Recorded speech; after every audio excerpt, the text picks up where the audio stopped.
when these covenants were made, Lysias went unto the king, and the Jews were about their husbandry.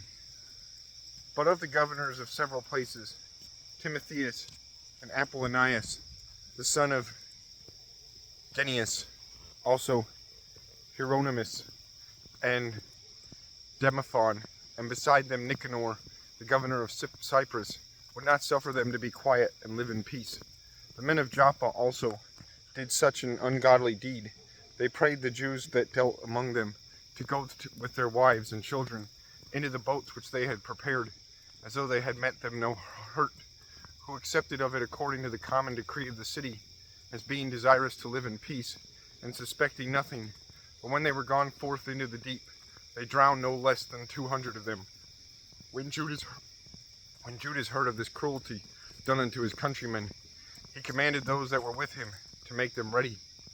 And calling upon God the righteous judge, he came against those murderers of his brethren, and burnt the haven by night, and set the boats on fire, and those that fled thither he slew. And when the town was shut up, he went backward, as if he would return to root out all of them of the city of Joppa. But when he heard that the Jamnites were minded to do in like manner unto the Jews that dwelt among them, he came upon the Jamnites also by night, and set fire on the haven and the navy, so that the light of the fire was seen at Jerusalem, 240 furlongs off. And when they were gone from thence 9 furlongs in their journey toward Timotheus, no fewer than 5,000 men on foot and 500 horsemen of the Arabians set upon them, whereupon there was a very sore battle. But Judas's side, by the help of God, got the victory, so that the nomades of Arabia, being overcome, besought Judas for peace, promising both to give him cattle and to pleasure him otherwise. Then Judas, thinking indeed that they would be profitable in many things, granted them peace, whereupon they shook hands, and so they departed to their tents. He went also about to make a bridge to a certain strong city, which was fenced about with walls, and inhabited by people of diverse countries, and the name of it was Caspus.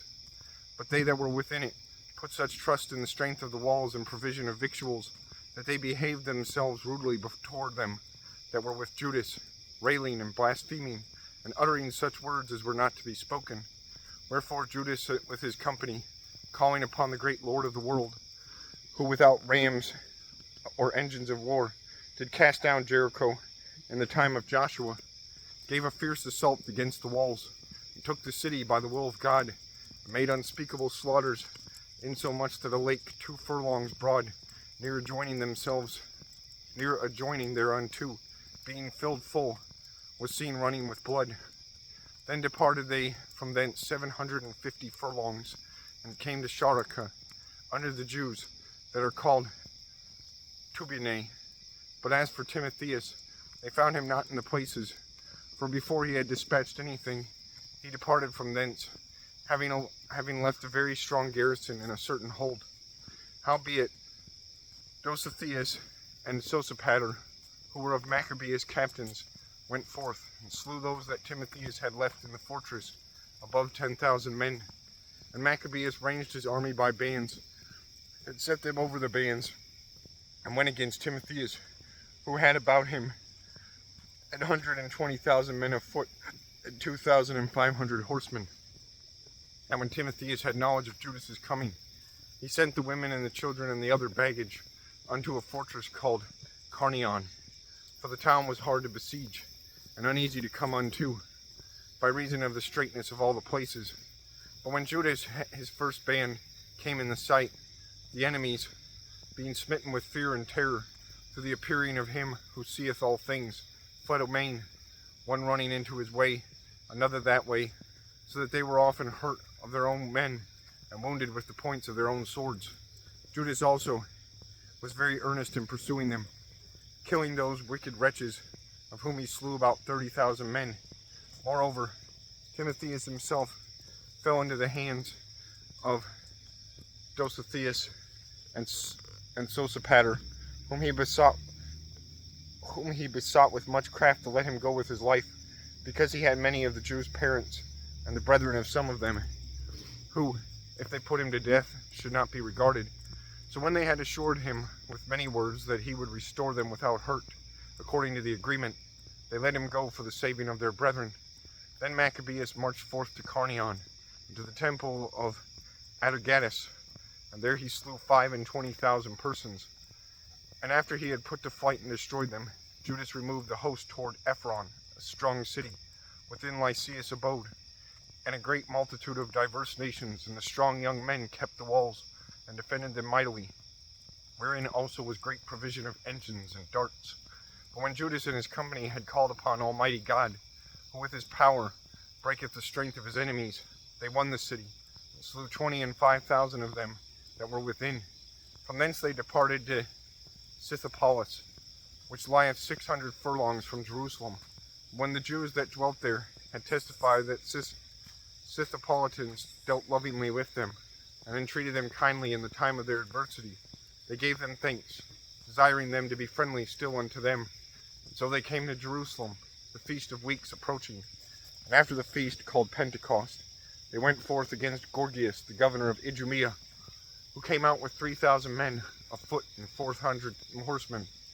And it happened in their fighting together, a few of the Jews were slain, at which time Dositheus, one of Bacanor's company, who was on horseback and a strong man, was still upon Gorgias, and taking hold of his coat, drew him by force.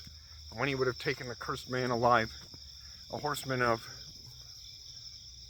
Thracia, coming upon him, smote off his shoulder, so that Gorgias fled into Marissa. Now when they that were with Gorgias had fought long and were weary, Judas called upon the Lord, that he would shew himself to be their helper and leader of the battle. And with that he began in his own language, and sung psalms with a loud voice. And rushing unawares upon Gorgias' men, he put them to flight. So Judas gathered his host, and came into the city of Adullam. And when the 7th day came, they purified themselves, as the custom was, and kept the Sabbath in the same day.